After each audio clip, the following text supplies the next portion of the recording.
Four Wines. By Lucy Maud Montgomery. Alan Douglas threw down his pen with an impatient exclamation. It was high time his next Sunday's sermon was written, but he could not concentrate his thoughts on his chosen text. For one thing, he did not like it and had selected it only because Elder Trewin, in his call of the evening before, had hinted that it was time for a good stiff doctrinal discourse, such as his predecessor in Rexton, the Rev. Jabez Strong, had delighted in. Alan hated doctrines, the soul's stay laces, he called them, but Elder Trewin was a man to be reckoned with, and Alan preached an occasional sermon to please him. "It's no use," he said wearily.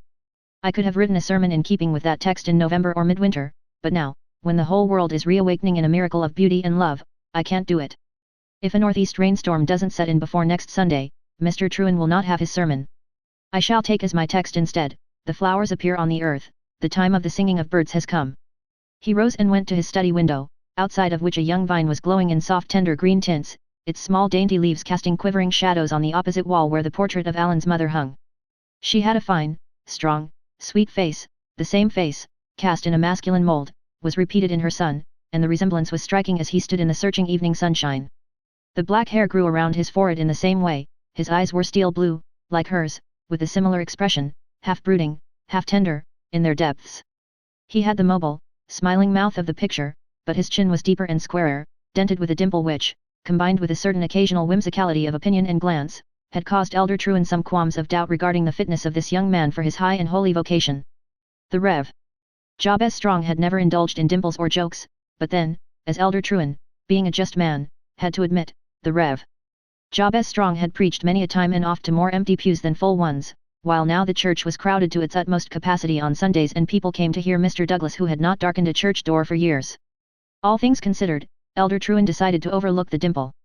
There was sure to be some drawback in every minister.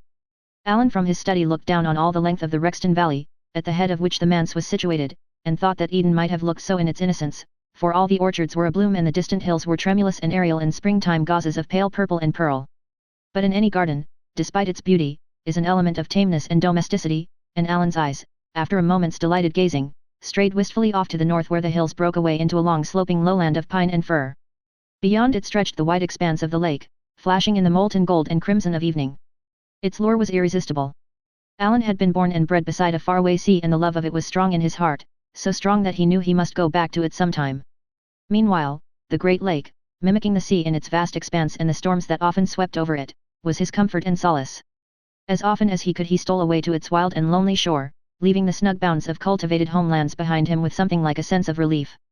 Down there by the lake was a primitive wilderness where man was as naught and man-made doctrines had no place.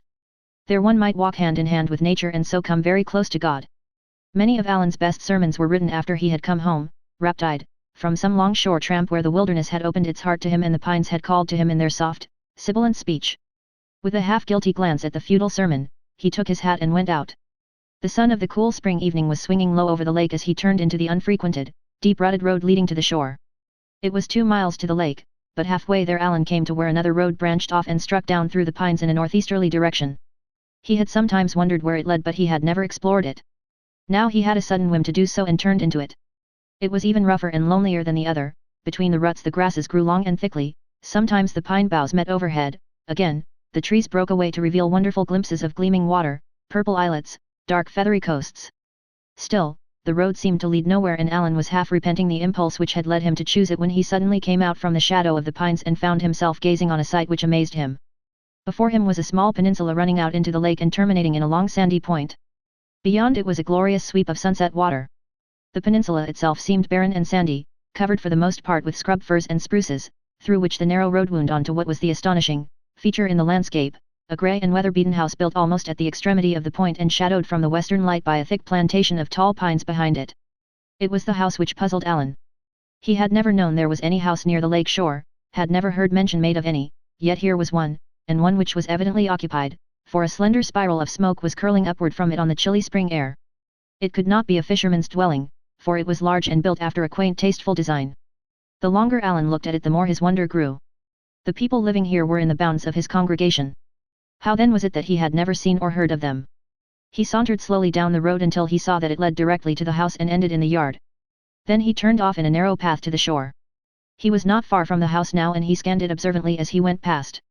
The barrens swept almost up to its door in front, but at the side, sheltered from the lake winds by the pines, was a garden where there was a fine show of gay tulips and golden daffodils. No living creature was visible and, in spite of the blossoming geraniums and muslin curtains at the windows and the homely spiral of smoke, the place had a lonely, almost untenanted, look. When Alan reached the shore he found that it was of a much more open and less rocky nature than the part which he had been used to frequent. The beach was of sand and the scrub barrens dwindled down to it almost insensibly. To right and left fir-fringed points ran out into the lake, shaping a little cove with the house in its curve. Alan walked slowly towards the left headland, intending to follow the shore around to the other road. As he passed the point he stopped short in astonishment. The second surprise and mystery of the evening confronted him. A little distance away a girl was standing, a girl who turned a startled face at his unexpected appearance. Alan Douglas had thought he knew all the girls in Rexton, but this lithe, glorious creature was a stranger to him. She stood with her hand on the head of a huge, tawny collie dog, another dog was sitting on his haunches beside her. She was tall, with a great braid of shining chestnut hair, showing ruddy burnished tints where the sunlight struck it, hanging over her shoulder. The plain dark dress she wore emphasized the grace and strength of her supple form. Her face was oval and pale, with straight black brows and a finely cut crimson mouth, a face whose beauty bore the indefinable stamp of race and breeding mingled with a wild sweetness, as of a flower growing in some lonely and inaccessible place. None of the Rexton girls looked like that. Who, in the name of all that was amazing, could she be? As the thought crossed Alan's mind the girl turned, with an air of indifference that might have seemed slightly overdone to a calmer observer than was the young minister at that moment and, with a gesture of command to her dogs, walked quickly away into the scrub spruces. She was so tall that her uncovered head was visible over them as she followed some winding footpath, and Alan stood like a man rooted to the ground until he saw her enter the grey house. Then he went homeward in a maze, all thought of sermons, doctrinal or otherwise, for the moment knocked out of his head. She is the most beautiful woman I ever saw, he thought. How is it possible that I have lived in Rexton for 6 months and never heard of her or of that house? Well, I dare say there's some simple explanation of it all. The place may have been unoccupied until lately, probably it is the summer residence of people who have only recently come to it. I'll ask Mrs. Danby. She'll know if anybody will. That good woman knows everything about everybody in Rexton for 3 generations back. Alan found Isabel King with his housekeeper when he got home. His greeting was tinged with a slight constraint. He was not a vain man, but he could not help knowing that Isabel looked upon him with a favor that had in it much more than professional interest. Isabel herself showed it with sufficient distinctness. Moreover, he felt a certain personal dislike of her and of her hard, insistent beauty, which seemed harder and more insistent than ever contrasted with his recollection of the girl of the lake shore. Isabel had a trick of coming to the manse on plausible errands to Mrs. Danby and lingering until it was so dark that Alan was in courtesy bound to see her home. The ruse was a little too patent and amused Alan, although he carefully hid his amusement and treated Isabel with the fine unvarying deference which his mother had ingrained into him for womanhood, a deference that flattered Isabel even while it annoyed her with the sense of a barrier which she could not break down or pass. She was the daughter of the richest man in Rexton and inclined to give herself airs on that account, but Alan's gentle indifference always brought home to her an unwelcome feeling of inferiority. "You've been tiring yourself out again tramping that lake shore, I suppose," said Mrs. Danby, who had kept house for 3 bachelor ministers and consequently felt entitled to hector them in a somewhat maternal fashion. "Not tiring myself, resting and refreshing myself rather," smiled Alan. "I was tired when I went out but now I feel like a strong man rejoicing to run a race. By the way, Mrs. Danby, who lives in that quaint old house away down at the very shore. I never knew of its existence before." Alan's by the way was not quite so indifferent as he tried to make it. Isabel King, leaning back posingly among the cushions of the lounge, sat quickly up as he asked his question. "Dear me, you don't mean to say you've never heard of Captain Anthony Oliver?" said Mrs. Danby. "He lives down there at 4 Wines, as they call it, he and his daughter and an old cousin." Isabel King bent forward, her brown eyes on Alan's face. "Did you see Lindy Oliver?" she asked with suppressed eagerness. Alan ignored the question, perhaps he did not hear it. "Have they lived there long?" he asked. "For 18 years, said Mrs. Danby placidly. "It's funny you haven't heard them mentioned. But people don't talk much about the captain now, he's an old story, and of course they never go anywhere, not even to church. The captain is a rank infidel and they say his daughter is just as bad. To be sure, nobody knows much about her, but it stands to reason that a girl who's had her bringing up must be odd, to say no worse of her. It's not really her fault, I suppose, her wicked old scalawag of a father is to blame for it. She's never darkened a church or school door in her life and they say she's always been a regular tomboy, running wild outdoors with dogs and fishing and shooting like a man. Nobody ever goes there, the captain doesn't want visitors. He must have done something dreadful in his time, if it was only known, when he's so set on living like a hermit away down on that jumping off place. Did you see any of them?" "I saw Miss Oliver, I suppose," said Alan briefly. At least I met a young lady on the shore. But where did these people come from? Surely more is known of them than this. Precious little. The truth is, Mr. Douglas, folks don't think the Olivers respectable and don't want to have anything to do with them. 18 years ago Captain Anthony came from goodness knows where, bought the Four Winds Point, and built that house. He said he'd been a sailor all his life and couldn't live away from the water. He brought his wife and child and an old cousin of his with him. This Lindy wasn't more than 2 years old then. People went to call but they never saw any of the women and the captain let them see they weren't wanted. Some of the men who'd been working round the place saw his wife and said she was sickly but real handsome and like a lady, but she never seemed to want to see anyone or be seen herself. There was a story that the captain had been a smuggler and that if he was caught he'd be sent to prison. Oh, there were all sorts of yarns, mostly coming from the men who worked there, for nobody else ever got inside the house. Well, 4 years ago his wife disappeared, it wasn't known how or when. She just wasn't ever seen again, that's all. Whether she died or was murdered or went away nobody ever knew. There was some talk of an investigation but nothing came of it. As for the girl, she's always lived there with her father. She must be a perfect heathen. He never goes anywhere, but there used to be talk of strangers visiting him, queer sort of characters who came up the lake in vessels from the American side. I haven't heard any reports of such these past few years, though, not since his wife disappeared. He keeps a yacht and goes sailing in it, sometimes he cruises about for weeks, that's about all he ever does. And now you know as much about the Olivers as I do, Mr. Douglas. Alan had listened to this gossipy narrative with an interest that did not escape Isabel King's observant eyes. Much of it he mentally dismissed as improbable surmise, but the basic facts were probably as Mrs. Danby had reported them. He had known that the girl of the shore could be no commonplace, primly nurtured young woman. Has no effort ever been made to bring these people into touch with the church? He asked absently. Bless you, yes. Every minister that's ever been in Rexton has had a try at it. The old cousin met every one of them at the door and told him nobody was at home. Mr. Strong was the most persistent, he didn't like being beaten. He went again and finally the captain sent him word that when he wanted parsons or pill dosers he'd send for them, until he did he'd thank them to mind their own business. They say Mr. Strong met Lindy once along shore and wanted to know if she wouldn't come to church, and she laughed in his face and told him she knew more about God now than he did or ever would. Perhaps the story isn't true. Or if it was maybe he provoked her into saying it. Mr. Strong wasn't overly tactful. I believe in judging the poor girl as charitably as possible and making allowances for her, seeing how she's been brought up. You couldn't expect her to know how to behave. Somehow, Alan resented Mrs. Danby's charity. Then, his sense of humor being strongly developed, he smiled to think of this commonplace old lady making allowances for the splendid bit of femininity he had seen on the shore. A plump barnyard fowl might as well have talked of making allowances for a seagull. Alan walked home with Isabel King but he was very silent as they went together down the long, dark, sweet-smelling country road bordered by its white orchards. Isabel put her own construction on his absent replies to her remarks and presently she asked him, "Did you think Lindy Oliver handsome?" The question gave Alan an annoyance out of all proportion to its significance. He felt an instinctive reluctance to discuss Lindy Oliver with Isabel King. "I saw her only for a moment," he said coldly, "but she impressed me as being a beautiful woman. They tell queer stories about her, but maybe they're not all true," said Isabel, unable to keep the sneer of malice out of her voice. At that moment Alan's secret contempt for her crystallized into pronounced aversion. He made no reply and they went the rest of the way in silence. At her gate Isabel said, "You haven't been over to see us very lately, Mr. Douglas." "My congregation is a large one and I cannot visit all my people as often as I might wish," Alan answered, all the more coldly for the personal note in her tone. "A minister's time is not his own, you know." "Shall you be going to see the Olivers?" asked Isabel bluntly. "I have not considered that question." "Good night, Miss King."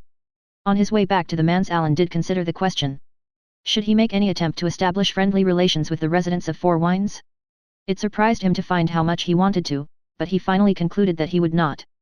They were not adherents of his church and he did not believe that even a minister had any right to force himself upon people who plainly wished to be let alone. When he got home, although it was late, he went to his study and began work on a new text, for Elder Truan seemed utterly out of the question. Even with the new one he did not get on very well. At last in exasperation he leaned back in his chair. "Why can't I stop thinking of those Four Winds people? Here, let me put these haunting thoughts into words and see if that will lay them.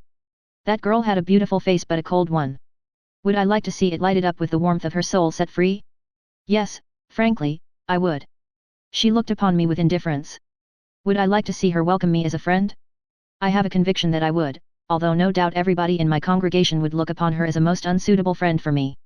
Do I believe that she is wild, unwomanly, heathenish, as Mrs. Danby says? No, I do not, most emphatically. I believe she is a lady in the truest sense of that much abused word, though she is doubtless unconventional. Having said all this, I do not see what more there is to be said. And, I am going to write this sermon. Alan wrote it, putting all thought of Lindy Oliver sternly out of his mind for the time being. He had no notion of falling in love with her. He knew nothing of love and imagined that it counted for nothing in his life. He admitted that his curiosity was aflame about the girl, but it never occurred to him that she meant or could mean anything to him but an attractive enigma which once solved would lose its attraction. The young women he knew in Rexton, whose simple, pleasant friendship he valued, had the placid, domestic charm of their own sweet-breathed, windless orchards. Lindy Oliver had the fascination of the lake shore, wild, remote, untamed, the lure of the wilderness and the primitive. There was nothing more personal in his thought of her, and yet when he recalled Isabel King's sneer he felt an almost personal resentment. During the following fortnight Alan made many trips to the shore, and he always went by the branch road to the Four Winds Point.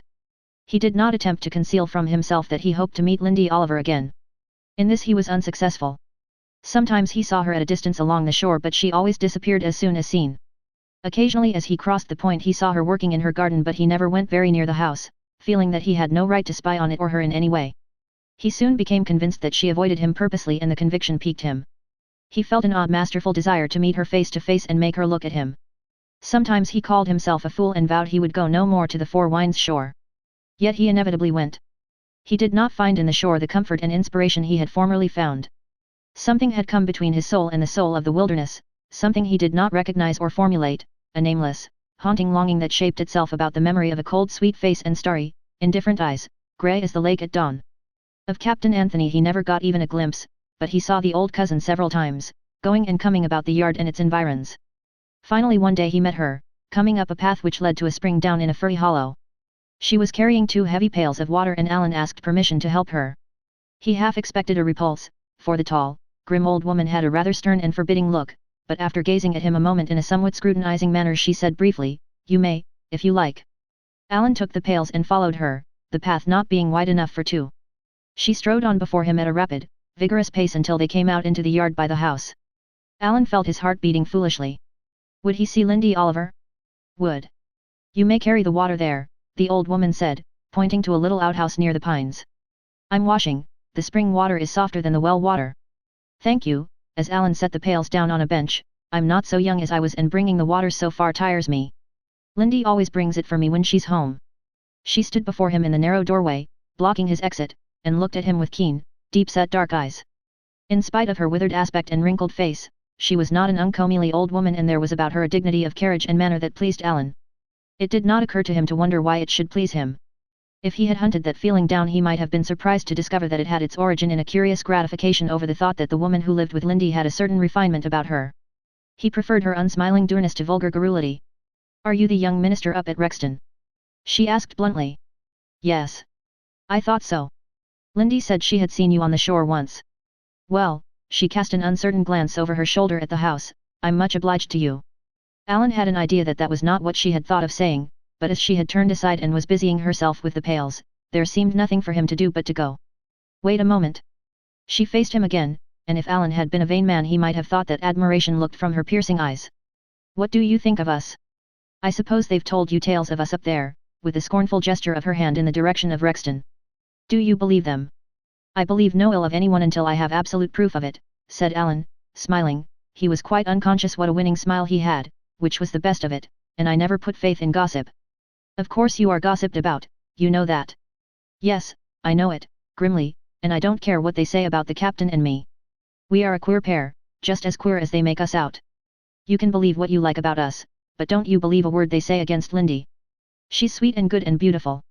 It's not her fault that she never went to church, it's her father's. Don't you hold that against her." The fierce yet repressed energy of her tone prevented Alan from feeling any amusement over her simple defense of Lindy.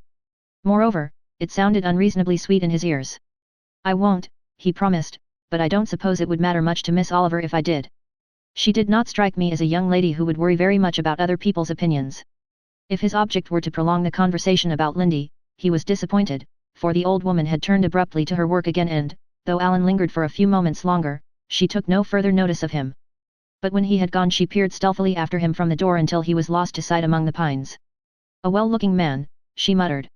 "I wish Lindy had been home. I didn't dare ask him to the house for I knew Anthony was in one of his moods. But it's time something was done. She's woman grown and this is no life for her. And there's nobody to do anything but me and I'm not able, even if I knew what to do. I wonder why she hates men so. Perhaps it's because she never knew any that were real gentlemen. This man is, but then he's a minister and that makes a wide gulf between them in another way. I've seen the love of man and woman bridge some wider gulfs though. But it can't with Lindy, I'm fearing. She's so bitter at the mere speaking of love and marriage. I can't think why. I'm sure her mother and Anthony were happy together, and that was all she's ever seen of marriage. But I thought when she told me of meeting this young man on the shore there was something in her look I'd never noticed before, as if she'd found something in herself she'd never known was there. But she'll never make friends with him and I can't. If the captain wasn't so queer. She stopped abruptly, for a tall lithe figure was coming up from the shore. Lindy waved her hand as she drew near. Oh, Emily, I've had such a splendid sail. It was glorious. Bad Emily, you've been carrying water. Didn't I tell you never to do that when I was away? I didn't have to do it. That young minister up at Rexton met me and brought it up. He's nice, Lindy. Lindy's brow darkened. She turned and walked away to the house without a word. On his way home that night Alan met Isabel King on the main shore road. She carried an armful of pine boughs and said she wanted the needles for a cushion. Yet the thought came into Alan's mind that she was spying on him and, although he tried to dismiss it as unworthy, it continued to lurk there. For a week he avoided the shore, but there came a day when its inexplicable lure drew him to it again irresistibly. It was a warm, windy evening and the air was sweet and resinous, the lake misty and blue. There was no sign of life about Four Winds and the shore seemed as lonely and virgin as if human foot had never trodden it. The captain's yacht was gone from the little harbour where it was generally anchored and, though every flutter of wind in the scrub firs made Alan's heart beat expectantly, he saw nothing of Lindy Oliver. He was on the point of turning homeward, with an unreasoning sense of disappointment, when one of Lindy's dogs broke down through the hedge of spruces, barking loudly. Alan looked for Lindy to follow, but she did not, and he speedily saw that there was something unusual about the dog's behavior. The animal circled around him, still barking excitedly, then ran off for a short distance, stopped, barked again, and returned, repeating the maneuver. It was plain that he wanted Alan to follow him, and it occurred to the young minister that the dog's mistress must be in danger of some kind. Instantly he set off after him, and the dog, with a final sharp bark of satisfaction, sprang up the low bank into the spruces. Alan followed him across the peninsula and then along the further shore, which rapidly grew steep and high. Half a mile down the cliffs were rocky and precipitous, while the beach beneath them was heaped with huge boulders. Alan followed the dog along one of the narrow paths with which the barrens abounded until nearly a mile from Four Winds. Then the animal halted, ran to the edge of the cliff and barked. It was an ugly-looking place where a portion of the soil had evidently broken away recently, and Alan stepped cautiously out to the brink and looked down. He could not repress an exclamation of dismay and alarm. A few feet below him Lindy Oliver was lying on a mass of mossy soil which was apparently on the verge of slipping over a sloping shelf of rock, below which was a sheer drop of 30 feet to the cruel boulders below. The extreme danger of her position was manifest at a glance. The soil on which she lay was stationary, yet it seemed as if the slightest motion on her part would send it over the brink. Lindy lay movelessly, her face was white, and both fear and appeal were visible in her large dilated eyes. Yet she was quite calm and a faint smile crossed her pale lips as she saw the man and the dog. "Good faithful Pat, so you did bring help," she said. "But how can I help you, Miss Oliver?" said Alan hoarsely. "I cannot reach you, and it looks as if the slightest touch or jar would send that broken earth over the brink. I fear it would. You must go back to Four Winds and get a rope. And leave you here alone, in such danger. Pat will stay with me. Besides, there is nothing else to do. You will find a rope in that little house where you put the water for Emily. Father and Emily are away. I think I am quite safe here if I don't move at all." Alan's own common sense told him that, as she said, there was nothing else to do and, much as he hated to leave her alone thus, he realized that he must lose no time in doing it. "I'll be back as quickly as possible," he said hurriedly. Alan had been a noted runner at college and his muscles had not forgotten their old training. Yet it seemed to him an age ere he reached Four Winds, secured the rope, and returned. At every flying step he was haunted by the thought of the girl lying on the brink of the precipice and the fear that she might slip over it before he could rescue her. When he reached the scene of the accident he dreaded to look over the broken edge, but she was lying there safely and she smiled when she saw him, a brave smile that softened her tense white face into the likeness of a frightened child's. "If I drop the rope down to you, are you strong enough to hold to it while the earth goes and then draw yourself up the slope hand over hand?" asked Alan anxiously. "Yes," she answered fearlessly. Alan passed down one end of the rope and then braced himself firmly to hold it, for there was no tree near enough to be of any assistance. The next moment the full weight of her body swung from it, for at her first movement the soil beneath her slipped away. Alan's heart sickened, what if she went with it? Could she cling to the rope while he drew her up? Then he saw she was still safe on the sloping shelf. Carefully and painfully she drew herself to her knees and, dinging to the rope, crept up the rock hand over hand. When she came within his reach he grasped her arms and lifted her up into safety beside him. "Thank God," he said, with whiter lips than her own. For a few moments Lindy sat silent on the sod, exhausted with fright and exertion, while her dog fawned on her in an ecstasy of joy. Finally she looked up into Alan's anxious face and their eyes met. It was something more than the physical reaction that suddenly flushed the girl's cheeks. She sprang lithely to her feet. "Can you walk back home?" Alan asked. "Oh, yes, I am all right now. It was very foolish of me to get into such a predicament. Father and Emily went down the lake in the yacht this afternoon and I started out for a ramble. When I came here I saw some June bells growing right out on the ledge and I crept out to gather them. I should have known better. It broke away under me and the more I tried to scramble back the faster it slid down, carrying me with it. I thought it would go right over the brink." She gave a little involuntary shudder, but just at the very edge it stopped. "I knew I must lie very still or it would go right over. It seemed like days. Pat was with me and I told him to go for help, but I knew there was no one at home, and I was horribly afraid," she concluded with another shiver. "I never was afraid in my life before, at least not with that kind of fear." "You have had a terrible experience and a narrow escape," said Alan lamely. He could think of nothing more to say, his usual readiness of utterance seemed to have failed him. "You saved my life," she said, "you and Pat, for Doggy must have his share of credit." "A much larger share than mine," said Alan, smiling. "If Pat had not come for me, I would not have known of your danger. What a magnificent fellow he is. Isn't he?" She agreed proudly. "And so is Laddie, my other dog. He went with father today. I love my dogs more than people." She looked at him with a little defiance in her eyes. "I suppose you think that terrible." "I think many dogs are much more lovable, and worthy of love, than many people," said Alan, laughing. How childlike she was in some ways. That trace of defiance, it was so like a child who expected to be scolded for some wrong attitude of mind. And yet there were moments when she looked the tall proud queen. Sometimes, when the path grew narrow, she walked before him, her hand on the dog's head. Alan liked this, since it left him free to watch admiringly the swinging grace of her step and the white curves of her neck beneath the thick braid of hair, which today was wound about her head. When she dropped back beside him in the wider spaces, he could only have stolen glances at her profile, delicately, strongly cut, virginal in its soft curves, childlike in its purity. Once she looked around and caught his glance, again she flushed, and something strange and exultant stirred in Alan's heart. It was as if that maiden blush were the involuntary, unconscious admission of some power he had over her, a power which her hitherto unfettered spirit had never before felt. The cold indifference he had seen in her face at their first meeting was gone, and something told him it was gone forever. When they came in sight of Four Wines they saw two people walking up the road from the harbour and a few further steps brought them face to face with Captain Anthony Oliver and his old housekeeper. The captain's appearance was a fresh surprise to Alan. He had expected to meet a rough, burly sailor, loud of voice and forbidding of manner. Instead, Captain Anthony was a tall, well-built man of perhaps 50. His face, beneath its shock of iron-grey hair, was handsome but wore a somewhat forbidding expression, and there was something in it, apart from line or feature, which did not please Alan. He had no time to analyze this impression, for Lindy said hurriedly, "Father, this is Mr. Douglas. He has just done me a great service." She briefly explained her accident. When she had finished, the captain turned to Alan and held out his hand, a frank smile replacing the rather suspicious and contemptuous scowl which had previously overshadowed it. "I am much obliged to you, Mr. Douglas," he said cordially. "You must come up to the house and let me thank you at leisure. As a rule I'm not very partial to the cloth, as you may have heard. In this case it is the man, not the minister, I invite." The front door of Four Wines opened directly into a wide, low-ceilinged living room, furnished with simplicity and good taste. Leaving the two men there, Lindy and the old cousin vanished, and Alan found himself talking freely with the captain who could, as it appeared, talk well on many subjects far removed from Four Wines. He was evidently a clever, self-educated man, somewhat opinionated and given to sarcasm. He never made any references to his own past life or experiences, but Alan discovered him to be surprisingly well read in politics and science.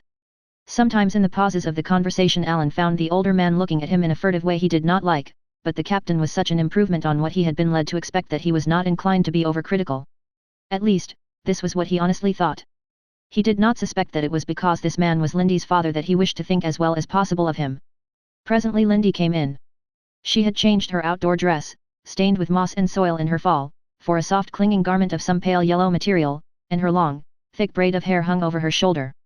She sat mutely down in a dim corner and took no part in the conversation except to answer briefly the remarks which Alan addressed to her. Emily came in and lighted the lamp on the table. She was as grim and unsmiling as ever, yet she cast a look of satisfaction on Alan as she passed out. One dog lay down at Lindy's feet, the other sat on his haunches by her side and laid his head on her lap. Rexton and its quiet round of parish duties seemed thousands of miles away from Alan, and he wondered a little if this were not all a dream. When he went away the captain invited him back. "If you like to come, that is," he said brusquely, "and always as the man, not the priest, remember. I don't want you by and by to be slyly slipping in the thin end of any professional wedges. You'll waste your time if you do. Come as man to man and you'll be welcome, for I like you, and it's few men I like. But don't try to talk religion to me." "I never talk religion," said Alan emphatically. "I try to live it. I'll not come to your house as a self-appointed missionary, sir, but I shall certainly act and speak at all times as my conscience and my reverence for my vocation demands. If I respect your beliefs, whatever they may be, I shall expect you to respect mine, Captain Oliver." "Oh, I won't insult your God," said the captain with a faint sneer. Alan went home in a tumult of contending feelings. He did not altogether like Captain Anthony, that was very clear to him, and yet there was something about the man that attracted him. Intellectually he was a worthy foeman, and Alan had often longed for such since coming to Rexton. He missed the keen, stimulating debates of his college days and, now there seemed a chance of renewing them, he was eager to grasp it. And Lindy, how beautiful she was! What though she shared, as was not unlikely, in her father's lack of belief. She could not be essentially irreligious, that were impossible in a true woman. Might not this be his opportunity to help her, to lead her into dearer light? Alan Douglas was a sincere man, with himself as well as with others, yet there are some motives that lie, in their first inception, too deep even for the probe of self-analysis. He had not as yet the faintest suspicion as to the real source of his interest in Lindy Oliver, in his sudden forceful desire to be of use and service to her, to rescue her from spiritual peril as he had that day rescued her from bodily danger. She must have a lonely, unsatisfying life, he thought. It is my duty to help her if I can. It did not then occur to him that duty in this instance wore a much more pleasing aspect than it had sometimes worn in his experience. Alan did not mean to be oversoon in going back to Four Wines, but 3 days later a book came to him which Captain Anthony had expressed a wish to see. It furnished an excuse for an earlier call. After that he went often. He always found the captain courteous and affable, old Emily grimly cordial, Lindy sometimes remote and demure, sometimes frankly friendly. Occasionally, when the captain was away in his yacht, he went for a walk with her and her dogs along the shore or through the sweet-smelling pinelands up the lake. He found that she loved books and was avid for more of them than she could obtain. He was glad to take her several and discuss them with her. She liked history and travels best. With novels she had no patience, she said disdainfully. She seldom spoke of herself or her past life and Alan fancied she avoided any personal reference. But once she said abruptly, "Why do you never ask me to go to church? I've always been afraid you would." "Because I do not think it would do you any good to go if you didn't want to," said Alan gravely. "Souls should not be rudely handled any more than bodies." She looked at him reflectively, her finger denting her chin in a meditative fashion she had. "You are not at all like Mr. Strong. He always scolded me, when he got a chance, for not going to church. I would have hated him if it had been worthwhile. I told him one day that I was nearer to God under these pines than I could be in any building fashioned by human hands. He was very much shocked. But I don't want you to misunderstand me. Father does not go to church because he does not believe there is a God. But I know there is. Mother taught me so. I have never gone to church because Father would not allow me, and I could not go now in Rexton where the people talk about me so. Oh, I know they do, you know it, too, but I do not care for them. I know I'm not like other girls. I would like to be but I can't be, I never can be, now." There was some strange passion in her voice that Alan did not quite understand, a bitterness and a revolt which he took to be against the circumstances that hedged her in. "Is not some other life possible for you if your present life does not content you?" he said gently. "But it does content me," said Lindy imperiously. "I want no other, I wish this life to go on forever, forever, do you understand? If I were sure that it would, if I were sure that no change would ever come to me, I would be perfectly content. It is the fear that a change will come that makes me wretched. Oh!"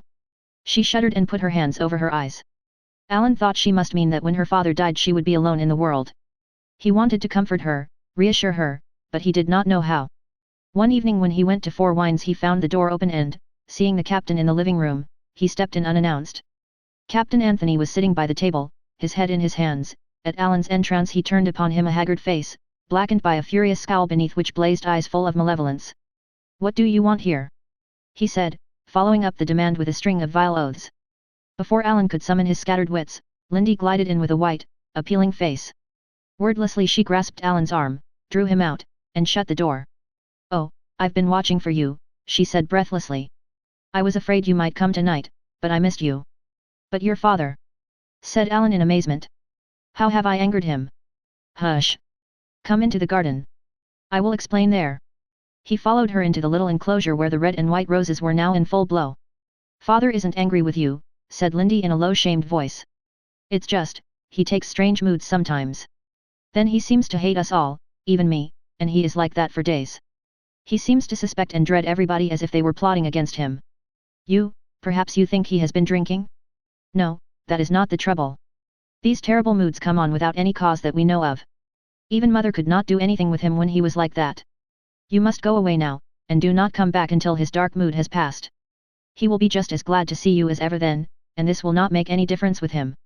Don't come back for a week at least. I do not like to leave you in such trouble, Miss Oliver." "Oh, it doesn't matter about me, I have Emily.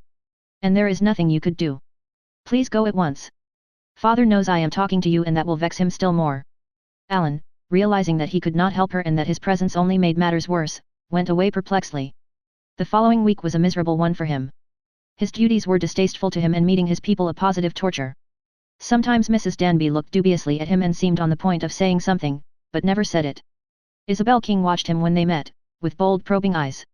In his abstraction he did not notice this any more than he noticed a certain subtle change which had come over the members of his congregation, as if a breath of suspicion had blown across them and troubled their confidence and trust. Once Alan would have been keenly and instantly conscious of this slight chill, now he was not even aware of it. When he ventured to go back to Four Winds he found the captain on the point of starting off for a cruise in his yacht. He was urbane and friendly, utterly ignoring the incident of Alan's last visit and regretting that business compelled him to go down the lake. Alan saw him off with small regret and turned joyfully to Lindy, who was walking under the pines with her dogs. She looked pale and tired and her eyes were still troubled, but she smiled proudly and made no reference to what had happened. "I'm going to put these flowers on Mother's grave," she said, lifting her slender hands filled with late white roses. "Mother loved flowers and I always keep them near her when I can. You may come with me if you like." Alan had known Lindy's mother was buried under the pines but he had never visited the spot before. The grave was at the westernmost end of the pine wood, where it gave out on the lake, a beautiful spot, given over to silence and shadow. "Mother wished to be buried here," Lindy said, kneeling to arrange her flowers.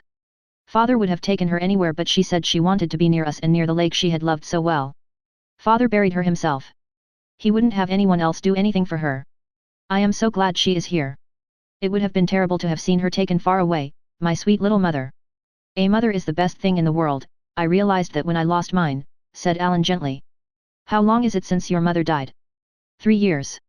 "Oh, I thought I should die too when she did. She was very ill, she was never strong, you know, but I never thought she could die. There was a year then, part of the time I didn't believe in God at all and the rest I hated him. I was very wicked but I was so unhappy. Father had so many dreadful moods and, there was something else.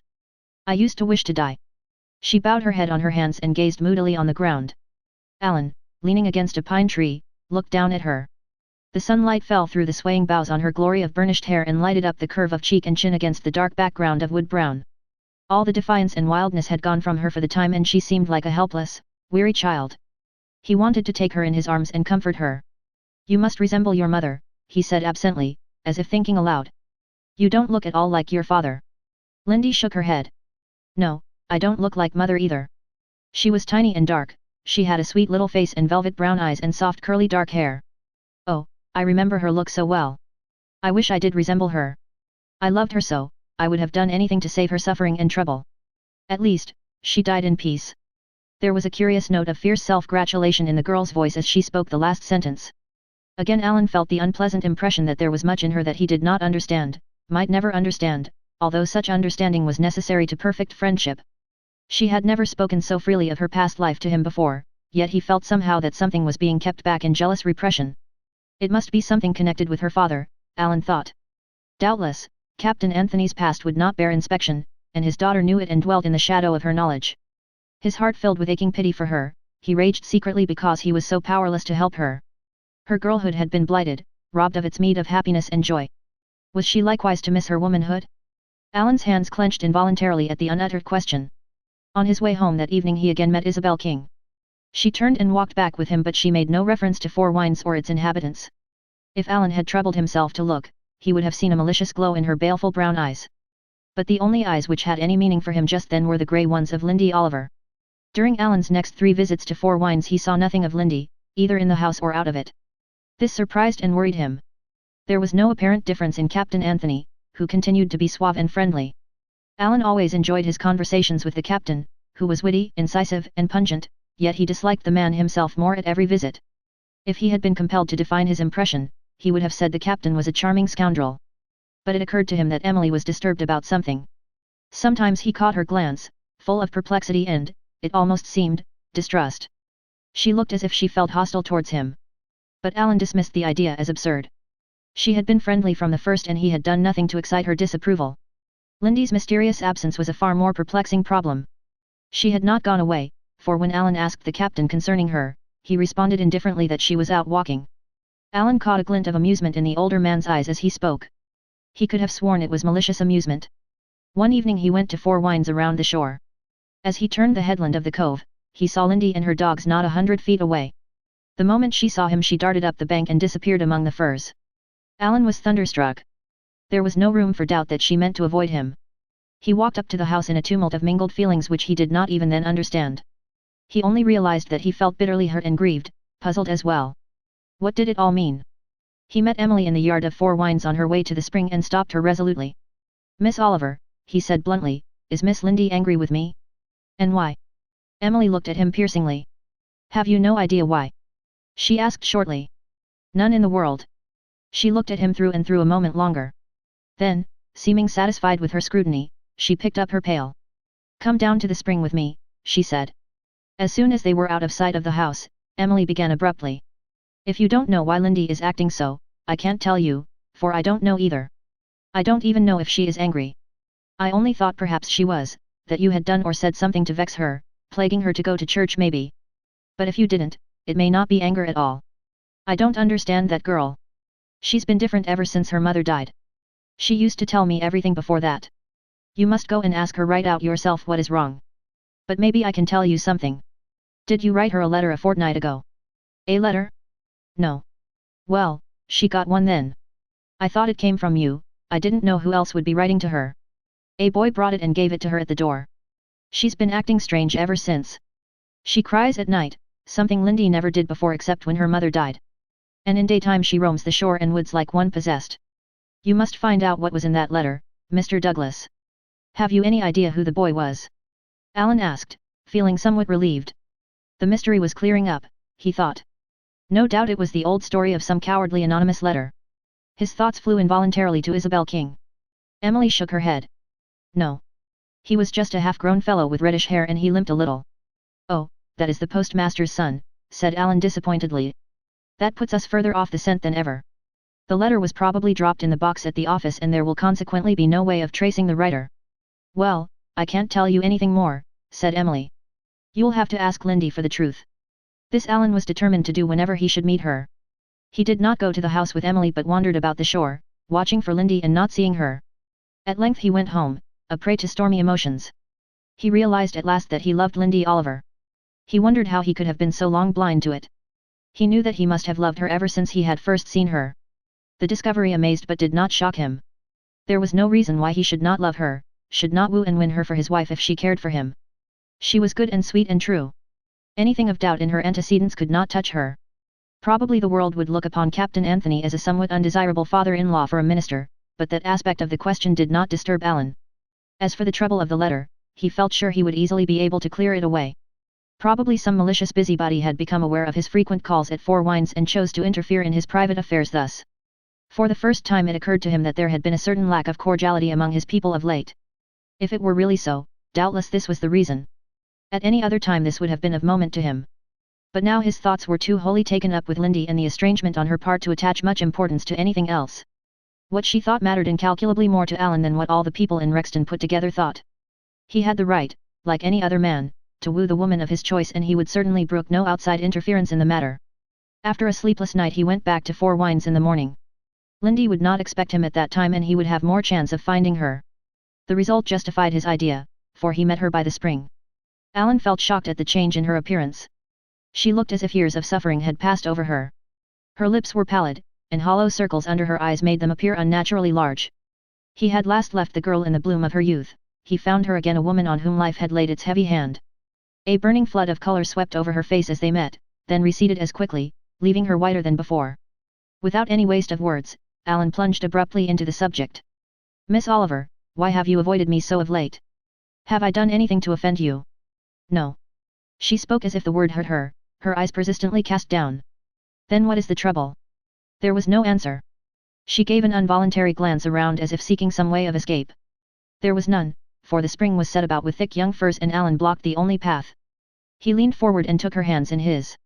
Miss Oliver, you must tell me what the trouble is, he said firmly. She pulled her hands away and flung them up to her face, her form shaken by stormy sobs.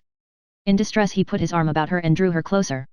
Tell me, Lindy, he whispered tenderly. She broke away from him, saying passionately, you must not come to Four Winds any more. You must not have anything more to do with us, any of us. We have done you enough harm already. But I never thought it could hurt you. Oh, I am sorry, sorry. Miss Oliver, I want to see that letter you received the other evening.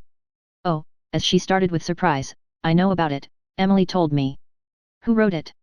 There was no name signed to it, she faltered. Just as I thought.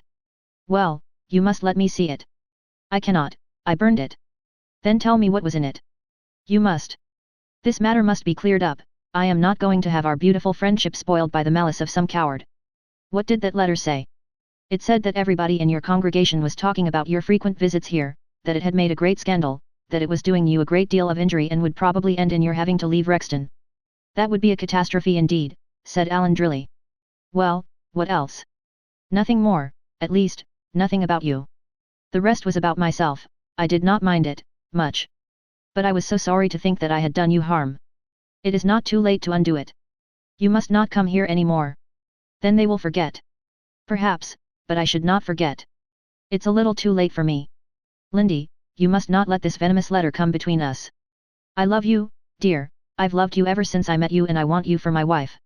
Alan had not intended to say that just then, but the words came to his lips in spite of himself. She looked so sad and appealing and weary that he wanted to have the right to comfort and protect her. She turned her eyes full upon him with no hint of maidenly shyness or shrinking in them.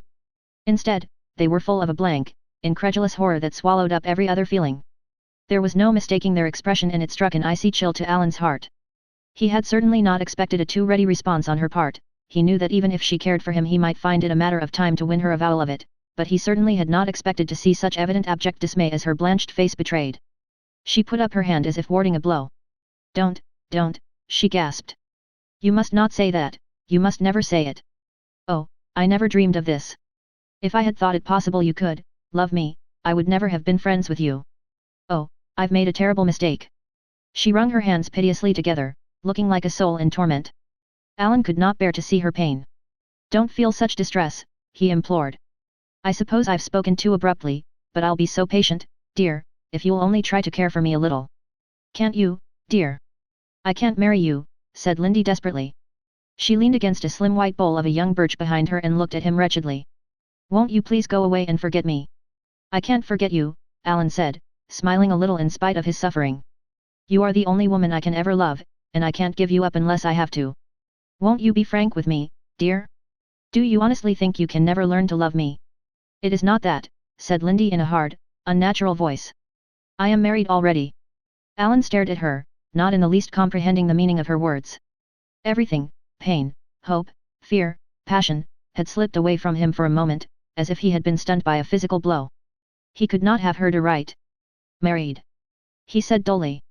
Lindy, you cannot mean it. Yes, I do. I was married 3 years ago. Why was I not told this? Alan's voice was stern, although he did not mean it to be so, and she shrank and shivered. Then she began in a low monotonous tone from which all feeling of any sort seemed to have utterly faded. 3 years ago mother was very ill, so ill that any shock would kill her, so the doctor father brought from the lake told us. A man, a young sea captain, came here to see father. His name was Frank Harmon and he had known father well in the past. They had sailed together. Father seemed to be afraid of him, I had never seen him afraid of anybody before. I could not think much about anybody except mother then, but I knew I did not quite like Captain Harmon, although he was very polite to me and I suppose might have been called handsome. One day father came to me and told me I must marry Captain Harmon. I laughed at the idea at first, but when I looked at father's face I did not laugh. It was all white and drawn. He implored me to marry Captain Harmon. He said if I did not it would mean shame and disgrace for us all, that Captain Harmon had some hold on him and would tell what he knew if I did not marry him. I don't know what it was, but it must have been something dreadful. And he said it would kill mother. I knew it would, and that was what drove me to consent at last. Oh, I can't tell you what I suffered. I was only 17 and there was nobody to advise me. One day father and Captain Harmon and I went down the lake to Cross Harbor and we were married there. As soon as the ceremony was over, Captain Harmon had to sail in his vessel. He was going to China. Father and I came back home. Nobody knew, not even Emily. He said we must not tell mother until she was better. But she was never better. She only lived 3 months more, she lived them happily and at rest. When I think of that, I am not sorry for what I did. Captain Harmon said he would be back in the fall to claim me. I waited, sick at heart. But he did not come, he has never come. We have never heard a word of or about him since. Sometimes I feel sure he cannot be still living. But never a day dawns that I don't say to myself, perhaps he will come today, and, oh. She broke down again, sobbing bitterly. Amid all the days of his own pain Alan realized that, at any cost, he must not make it harder for her by showing his suffering. He tried to speak calmly, wisely, as a disinterested friend. Could it not be discovered whether this man, is or is not living? Surely your father could find out. Lindy shook her head. No, he says he has no way of doing so. We do not know if Captain Harmon had any relatives or even where his home was, and it was his own ship in which he sailed. Father would be glad to think that Frank Harmon was dead, but he does not think he is. He says he was always a fickle-minded fellow, one fancy driving another out of his mind. Oh, I can bear my own misery, but to think what I have brought on you. I never dreamed that you could care for me. I was so lonely and your friendship was so pleasant, can you ever forgive me? There is nothing to forgive, as far as you are concerned, Lindy, said Alan steadily. You have done me no wrong. I have loved you sincerely and such love can be nothing but a blessing to me. I only wish that I could help you. It wrings my heart to think of your position. But I can do nothing, nothing. I must not even come here anymore. You understand that? Yes.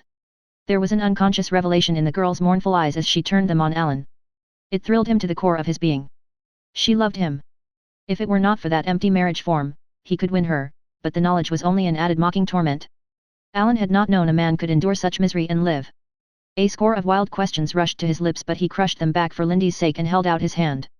Goodbye, dear, he said almost steadily, daring to say no more lest he should say too much. Goodbye, Lindy answered faintly. When he had gone she flung herself down on the moss by the spring and lay there in an utter abandonment of misery and desolation. Pain and indignation struggled for mastery in Alan's stormy soul as he walked homeward. So this was Captain Anthony's doings. He had sacrificed his daughter to some crime of his dubious past. Alan never dreamed of blaming Lindy for having kept her marriage a secret, he put the blame where it belonged, on the captain's shoulders. Captain Anthony had never warned him by so much as a hint that Lindy was not free to be won. It had all probably seemed a good joke to him. Alan thought the furtive amusement he had so often detected in the captain's eyes was explained now. He found Elder Truan in his study when he got home. The good elder's face was stern and anxious, he had called on a distasteful errand, to tell the young minister of the scandal his intimacy with the Four Winds people was making in the congregation and remonstrate with him concerning it. Alan listened absently, with none of the resentment he would have felt at the interference a day previously. A man does not mind a pinprick when a limb is being wrenched away. I can promise you that my objectionable calls at Four Winds will cease, he said sarcastically, when the elder had finished. Elder Truan got himself away, feeling snubbed but relieved. Took it pretty quiet, he reflected. Don't believe there was much in the yarns after all. Isabel King started them and probably she exaggerated a lot. I suppose he's had some notion like as not of bringing the captain over to the church. But that's foolish, for he'd never manage it, and meanwhile was giving occasion for gossip. It's just as well to stop it. He's a good pastor and he works hard, too hard, maybe. He looked real careworn and worried today. The Rexton gossip soon ceased with the cessation of the young minister's visits to Four Winds. A month later it suffered a brief revival when a tall grim-faced old woman, whom a few recognized as Captain Anthony's housekeeper, was seen to walk down the Rexton road and enter the manse. She did not stay there long, watchers from a dozen different windows were agreed upon that, and nobody, not even Mrs. Danby, who did her best to find out, ever knew why she had called. Emily looked at Alan with grim reproach when she was shown into his study, and as soon as they were alone she began with her usual abruptness, "Mr. Douglas, why have you given up coming to Four Winds?" Alan flinched. "You must ask Lindy that, Miss Oliver," he said quietly. I have asked her, and she says nothing. Then I cannot tell you. Anger glowed in Emily's eyes. I thought you were a gentleman, she said bitterly. You are not. You are breaking Lindy's heart. She's gone to a shadow of herself and she's fretting night and day.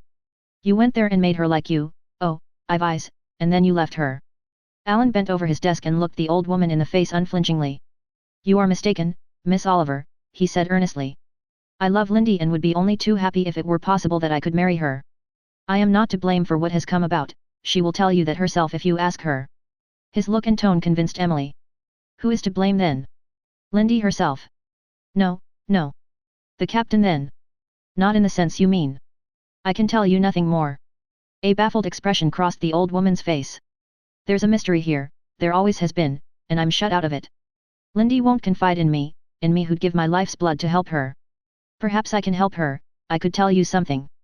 Have you stopped coming to Four Winds? Has she made you stop coming, because she's got such a wicked old scamp for a father? Is that the reason?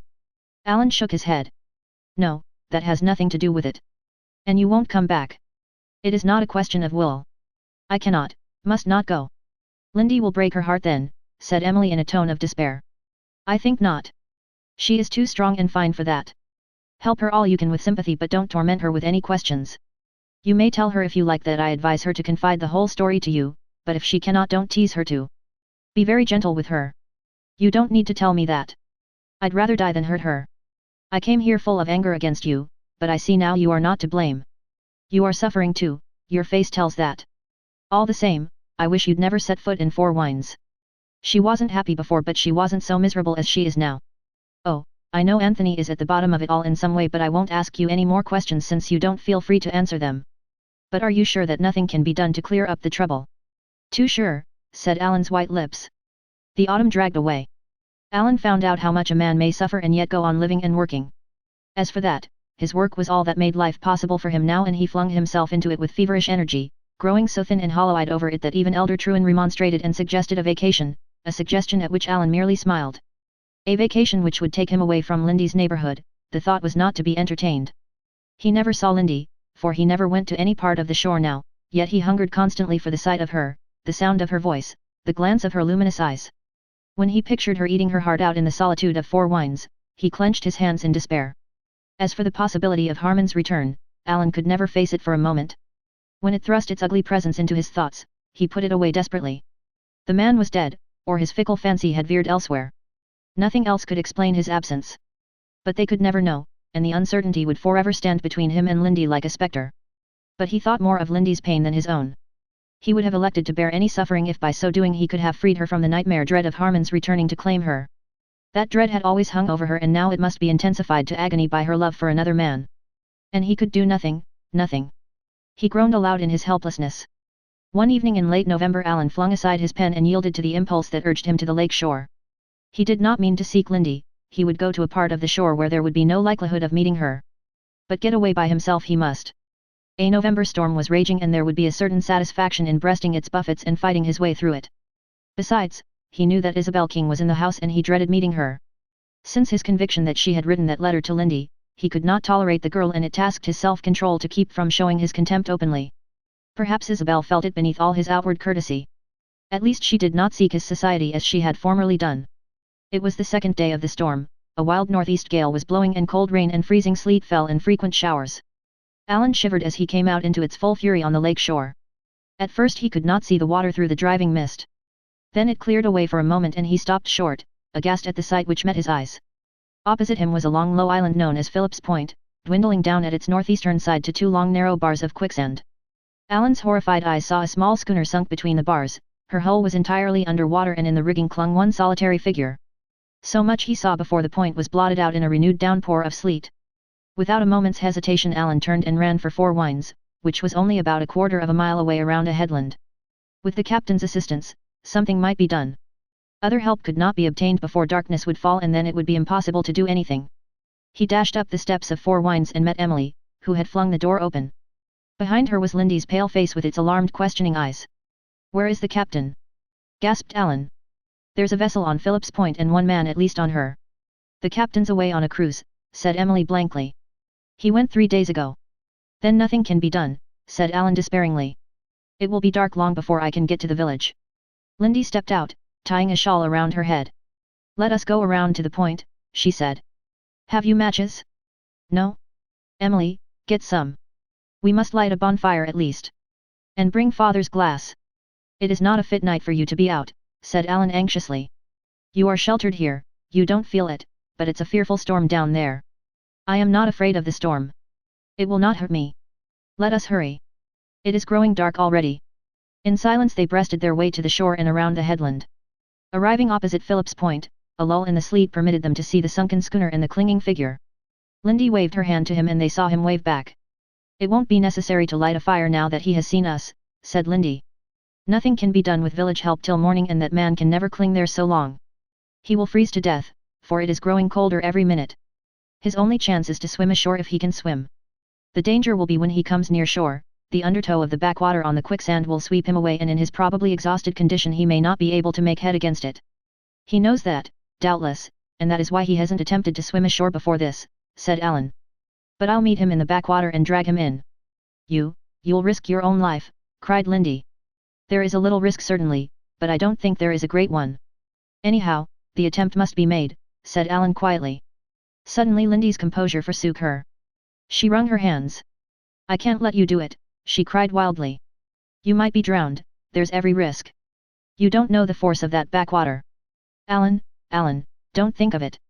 She caught his arm in her white wet hands and looked into his face with passionate pleading. Emily, who had said nothing, now spoke harshly. Lindy is right, Mr. Douglas. You have no right to risk your life for a stranger. My advice is to go to the village for help and Lindy and I will make a fire and watch here. That is all that can be expected of you or us. Alan paid no heed to Emily. Very tenderly he loosened Lindy's hold on his arm and looked into her quivering face. You know it is my duty, Lindy, he said gently. If anything can be done for that poor man, I am the only one who can do it. I will come back safe, please God. Be brave, dear. Lindy, with a little moan of resignation, turned away. Old Emily looked on with a face of grim disapproval as Alan waded out into the surf that boiled and swirled around him in a mad whirl of foam. The shower of sleet had again slackened, and the wreck half a mile away, with its solitary figure, was dearly visible. Alan beckoned to the man to jump overboard and swim ashore, enforcing his appeal by gestures that commanded haste before the next shower should come. For a few moments it seemed as if the seaman did not understand or lacked the courage or power to obey.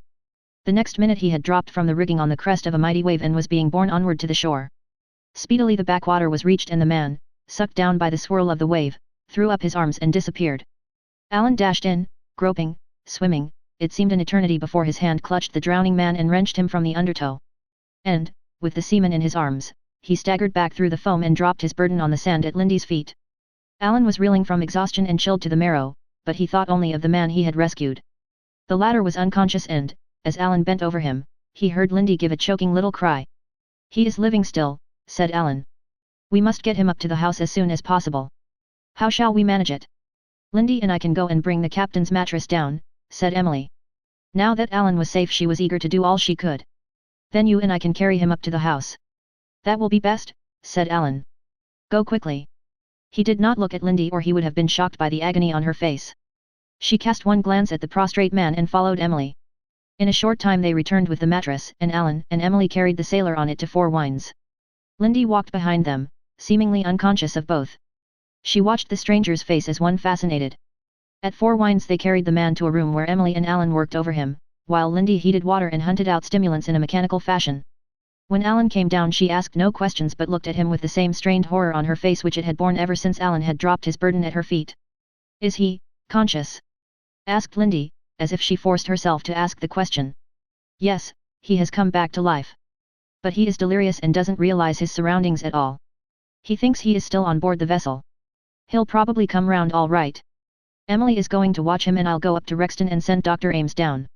Do you know who that man you have saved is? Asked Lindy. No. I asked him his name but could not get any sensible answer. I can tell you who he is Frank Harmon. Alan stared at her. Frank Harmon. You're, the man you married? Impossible. It is he. Do you think I could be mistaken? Dr. Ames came to Four Winds that night and again the next day. He found Harmon delirious in a high fever. It will be several days before he comes to his senses, he said. Shall I send you help to nurse him? It isn't necessary, said Emily stiffly. I can look after him, and the captain ought to be back tomorrow. You've no idea who he is, I suppose? Asked the doctor. No. Emily was quite sincere. Lindy had not told her, and Emily did not recognize him. Well, Mr. Douglas did a brave thing in rescuing him, said Dr. Ames. I'll be back tomorrow. Harmon remained delirious for a week. Alan went every day to Four Winds, his interest in a man he had rescued explaining his visits to the Rexton people. The captain had returned and, though not absolutely uncivil, was taciturn and moody. Alan reflected grimly that Captain Anthony probably owed him a grudge for saving Harmon's life. He never saw Lindy alone, but her strained, tortured face made his heart ache. Old Emily only seemed her natural self. She waited on Harmon and Dr. Ames considered her a paragon of a nurse. Alan thought it was well that Emily knew nothing more of Harmon than that he was an old friend of Captain Anthony's. He felt sure that she would have walked out of the sick room and never re-entered it had she guessed that the patient was the man whom, above all others, Lindy dreaded and feared. One afternoon when Alan went to Four Winds, Emily met him at the door. He's better, she announced. He had a good sleep this afternoon and when he woke he was quite himself. You'd better go up and see him. I told him all I could but he wants to see you. Anthony and Lindy are away to Cross Harbor. Go up and talk to him. Harmon turned his head as the minister approached and held out his hand with a smile. You're the preacher, I reckon. They tell me you were the man who pulled me out of that hurly-burly. I wasn't hardly worth saving but I'm as grateful to you as if I was. I only did what any man would have done, said Alan, taking the offered hand. I don't know about that. Anyhow, it's not every man could have done it. I'd been hanging in that rigging all day and most of the night before. There were 5 more of us but they dropped off. I knew it was no use to try to swim ashore alone, the backwater would be too much for me. I must have been a lot of trouble. That old woman says I've been raving for a week. And, by the way I feel, I fancy I'll be stretched out here another week before I'll be able to use my pins. Who are these Olivers anyhow? The old woman wouldn't talk about the family. Don't you know them? Asked Alan in astonishment. Isn't your name Harmon? That's right, Harmon, Alfred Harmon, first mate of the schooner, Annie M. Alfred. I thought your name was Frank. Frank was my twin brother. We were so much alike our own mammy couldn't tell us apart. Did you know Frank? No. This family did. Miss Oliver thought you were Frank when she saw you. I don't feel much like myself but I'm not Frank anyway. He's dead, poor chap, got shot in a spat with Chinese pirates 3 years ago. Dead. Man, are you speaking the truth? Are you certain? Pop sure. His mate told me the whole story. Say, preacher, what's the matter? You look as if you were going to keel over. Alan hastily drank a glass of water. I am all right now. I haven't been feeling well of late. Guess you didn't do yourself any good going out into that freezing water and dragging me in. I shall thank God every day of my life that I did do it, said Alan gravely, new light in his eyes, as Emily entered the room. Miss Oliver, when will the captain and Lindy be back? They said they would be home by 4. She looked at Alan curiously. I will go and meet her, he said quickly. He came upon Lindy, sitting on a grey boulder under the shadow of an overhanging fir coppice, with her dogs beside her. She turned her head indifferently as Alan's footsteps sounded on the pebbles, and then stood slowly up. Are you looking for me? She asked. I have some news for you, Lindy, Alan said. Has he come to himself? She whispered. Yes, he has come to himself. Lindy, he is not Frank Harmon, he is his twin brother. He says Frank Harmon was killed 3 years ago in the China Seas. For a moment Lindy's great grey eyes stared into Alan's, questioning. Then, as the truth seized on her comprehension, she sat down on the boulder and put her hands over her face without a word. Alan walked down to the water's edge to give her time to recover herself. When he came back he took her hands and said quietly, Lindy, do you realize what this means for us, for us? You are free to love me, to be my wife. Lindy shook her head. Oh, that can't be. I am not fit to be your wife. Don't talk nonsense, dear, he smiled. It isn't nonsense. You are a minister and it would ruin you to marry a girl like me. Think what the Rexton people would say of it. Rexton isn't the world, dearest. Last week I had a letter from home asking me to go to a church there. I did not think of accepting then, now I will go, we will both go, and a new life will begin for you, clear of the shadows of the old. That isn't possible. No, Alan, listen, I love you too well to do you the wrong of marrying you. It would injure you. There is father. I love him and he has always been very kind to me. But, there's something wrong, you know it, some crime in his past. The only man who knew that is dead. We do not know that he was the only man. I am the daughter of a criminal and I am no fit wife for Alan Douglas. No, Alan, don't plead, please. I won't think differently, I never can. There was a ring of finality in her tone that struck dismay to Alan's heart. He prepared to entreat and argue, but before he could utter a word, the boughs behind them parted and Captain Anthony stepped down from the bank. I've been listening, he announced coolly, and I think it high time I took a share in the conversation. You seem to have run up against a snag, Mr. Douglas. You say Frank Harmon is dead. That's good riddance if it's true. Is it true? His brother declares it is. Well, then, I'll help you all I can. I like you, Mr. Douglas, and I happen to be fond of Lindy, too, though you mayn't believe it. I'm fond of her for her mother's sake and I'd like to see her happy. I didn't want to give her to Harmon that time 3 years ago but I couldn't help myself.